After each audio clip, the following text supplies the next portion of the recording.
When my wife, Jessica, told me she was going on a girls' trip, I didn't think twice about it.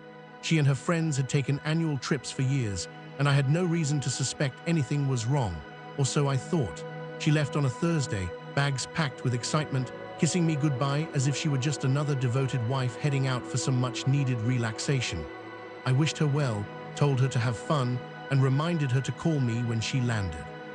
She did all according to routine, but looking back, I realize now that routine is the perfect cover for deception. For the first few days, everything seemed normal. She sent me texts, a few pictures of the beach, and updates about how much fun she was having. But then the updates started slowing down. My calls went to voicemail more than usual. When she did pick up, she sounded off, distracted, distant. I chalked it up to her wanting to disconnect and enjoy the vacation. But my gut told me otherwise, and my gut had never failed me before. The truth hit me in the most unexpected way. A month after she returned, Jessica started acting strange. She was nauseous in the mornings, avoiding alcohol and wearing looser clothes. Then came the big one. She scheduled a doctor's appointment and tried to keep it a secret from me. That's when I knew. I confronted her one night after dinner. "Jessica, are you pregnant?" I asked, watching every flick of emotion cross her face. She froze, eyes wide, caught between a lie and the impossible truth. "What?" she stammered. "Why would you ask that?"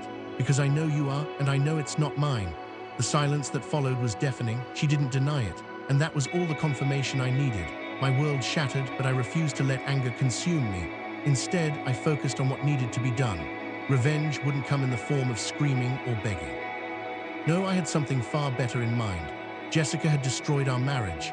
Now I was going to destroy everything she thought she had secured. I started by hiring a private investigator. If she was willing to betray me, I wanted to know exactly who she had done it with. It didn't take long before I had a name. Mark, some low-level real estate agent from out of town. He wasn't even someone special, just another man who had no issue sleeping with a married woman. Jessica had no idea I was onto her. She still pretended that everything was normal, trying to make small talk, acting like we could somehow move past this. But I was already 10 steps ahead. First, I visited my lawyer and set the wheels in motion for the divorce. Since I lived in a state that punished adultery in court, I made sure every detail of her betrayal was documented. I gathered evidence, messages, and photos, everything needed to paint the perfect picture of her unfaithfulness. Next, I made sure to expose her affair in a way she would never forget. I hosted a family dinner with her parents, my parents, and a few close friends. Jessica had no idea what was coming. Midway through the meal, I stood up and clinked my glass. "I just want to take a moment to celebrate Jessica," I began, watching her smile nervously. She recently returned from her girls' trip, and while she was there, she made a life-changing decision, one that will impact all of us. Jessica's face turned pale. "She got pregnant," I continued. "But here's the twist, it's not mine." The room fell into stunned silence. Her mother gasped. Her father's face turned red with rage. My parents looked at me with a mixture of sympathy and pride. Jessica tried to protest, to spin some excuse, but it was too late. I took my phone out and played a recording, a conversation she had with her best friend where she admitted everything, how she had been careless, how she thought she could keep it a secret. "Jessica, we're done," I said simply. "I already filed for divorce. I'm taking the house, my assets are protected, and you'll be left with nothing but your affair partner's mess. Good luck." She broke down sobbing, but I had no sympathy left. As for Mark, I made sure he faced his own consequences. I reached out to his employer, who happened to have a strict policy against workplace scandals. He was fired within the week.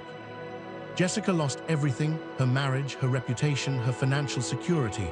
Mark, suddenly saddled with the reality of being a father, panicked and tried to ghost her. I made sure his name was put on that baby's birth certificate, ensuring he had to face the responsibility he helped create. Jessica reached out a few times, begging to talk, pleading for another chance. She even tried using the baby as leverage, claiming that despite everything, she still loved me. I ignored her. The divorce finalized in record time. With my assets secured, I moved on, free from the weight of her betrayal. It took time, but eventually I found peace, and someone who truly valued loyalty and honesty. As for Jessica, she got exactly what she deserved, a life filled with regret and a reminder every single day of the man she lost.